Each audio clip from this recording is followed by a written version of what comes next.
नमस्कार, आप देख रहे हैं अपना पसंदीदा सच का प्रतीक यूट्यूब चैनल खबर बुलंद भारत। सत्तारूढ़ दोस्ती के नशे में चूर योग गुरु बाबा रामदेव के बयान को लेकर देश भर की महिलाओं में आक्रोश। बरेली से खबर बुलंद भारत के लिए सैयद मारूफ अली की रिपोर्ट। साड़ी पहन के भी अच्छी लगती हैं, आप सलवार सूट में भी अमृता जी की तरह अच्छी लगती हैं, और मेरी तरह से कोई ना भी पहने तो भी अच्छे लगते हैं। हम तो लोक लज्जा के लिए पहन लेते हैं। बच्चों को कौन कपड़े पहनाता था पहले? हम तो 8-10 साल तक तो ऐसे ही नंगे घूमते रहते थे। विवादित बयानबाजी के बेहताश बादशाह योग गुरु बाबा रामदेव ने इंसानियत की सारी सीमाएं पार करते हुए महिलाओं को संबोधित करने के दौरान ही महिलाओं के प्रति घिनौना विवादित बयान देकर जहां महिलाओं को शर्मसार किया, तो वहीं देश के कानून व्यवस्था की कमान संभाले गृह मंत्री के शासनकाल के मुंह पर जोरदार तमाचा भी जड़ते हुए सत्तारूढ़ दोस्ती के नशे में चूर योग गुरु बाबा रामदेव ने महिलाओं के कपड़ों पर टिप्पणी करते हुए इंसानियत को शर्मसार कर दिया। तो वहीं बाबा के बयान से देश भर की महिलाओं में आक्रोश देखा जा रहा है।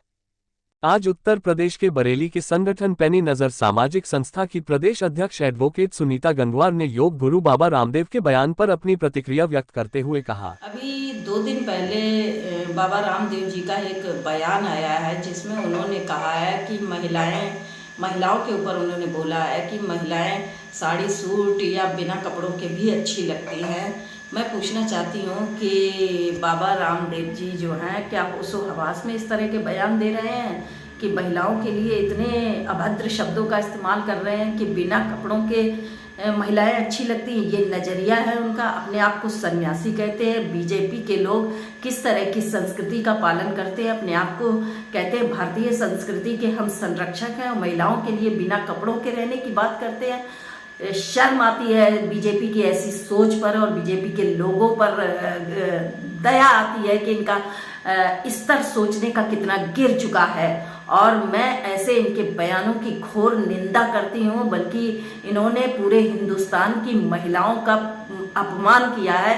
इन्हें सार्वजनिक रूप से महिलाओं से क्षमा मांगनी चाहिए, क्योंकि बाबा रामदेव भी एक महिला के गर्भ से ही जन्मे हैं। क्या वो अपनी माँ के लिए ऐसा सोच सकते हैं और अपनी माता और बहनों के लिए सार्वजनिक रूप से बिना कपड़ों के उनकी प्रस्तुति कर सकते हैं? मैं पूछना चाहती हूँ उनसे। वहीं सबका हक ऑर्गेनाइजेशन की अध्यक्ष वरिष्ठ समाज सेविका व पूर्व विधानसभा प्रत्याशी राफिया शबनम ने सत्तारूढ़ पार्टी के दोस्त योग गुरु बाबा रामदेव के बयान पर कड़ा विरोध व्यक्त करते हुए कहा कि महिला आयोग को बाबा रामदेव के बयान पर कानूनी कार्यवाही करना चाहिए। उन्होंने योग गुरु बाबा रामदेव के बयान पर अपनी प्रतिक्रिया व्यक्त करते हुए कहा, आप क्या कहना चाहते हैं? देखिए, बात रामदेव की है तो रामदेव की बात निकली है। बाबा हैं वो, तो उनकी बात को ज्यादा लोग ध्यान भी दे रहे हैं कि बाबा होकर उन्होंने इतने नारी के लिए इतनी असम्मानजनक बात कही है। लेकिन कुछ हमारे देश की विडंबना भी है कि यहाँ हिजाब पर पाबंदी लगाई जाती है कि हिजाब गलत है, उस पर रोक लगना चाहिए, और लिव इन रिलेशनशिप जैसे मुद्दों को आगे बढ़ाया जाता है। तो ये बाबा रामदेव की सोच नहीं है, ये हमारे देश का दुर्भाग्य है कि हम लिव इन रिलेशनशिप क्या है ये, इसको हम जायज मानते हैं, और अगर हम हिजाब पहन लें तो उसको हम गलत मानते हैं। तो सबसे पहले समस्या हमारे विचारों की है, रामदेव की गलती नहीं है इसमें। ये हमारे देश की अजब समस्या है और इसका सामना हमें करना पड़ेगा। क्यों सबसे पहले आपने हिजाब पर पाबंदी क्यों लगाई थी? इसलिए कि औरत बिना कपड़ों के अच्छी लगती है या कम कपड़ों में अच्छी लगती है?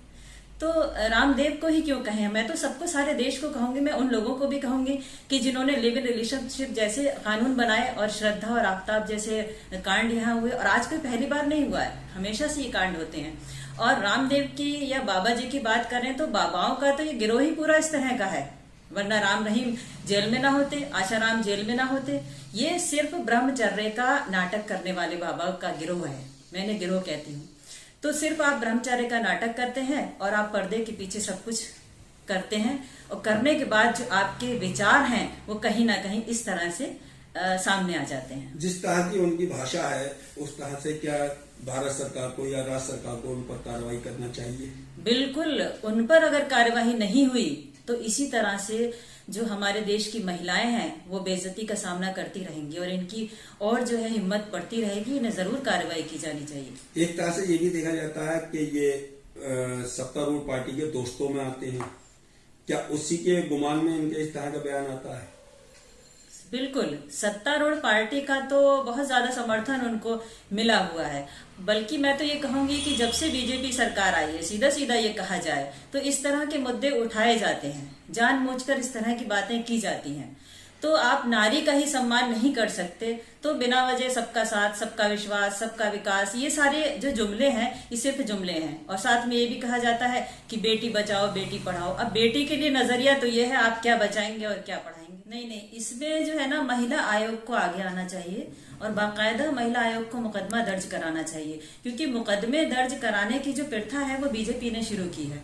कोई भी छोटी सी बात होती है फौरन मुकदमा दर्ज हो जाता है। हिंदू मुस्लिम की बात करें या सिर्फ कहें कि मुस्लिम पक्ष पर बहुत ज्यादा मुकदमे दर्ज होते हैं, तो फिर क्यों इतनी बड़ी बात पर अभी तक मुकदमा दर्ज नहीं हुआ है। तो मेरी ऑर्गेनाइजेशन की तरफ से भी सरकार से ये मांग है कि इन पर जरूर मुकदमा दर्ज होना चाहिए और अपनी जो बीजेपी की प्रथा है उसको तो कम से कम कायम रखना ही चाहिए।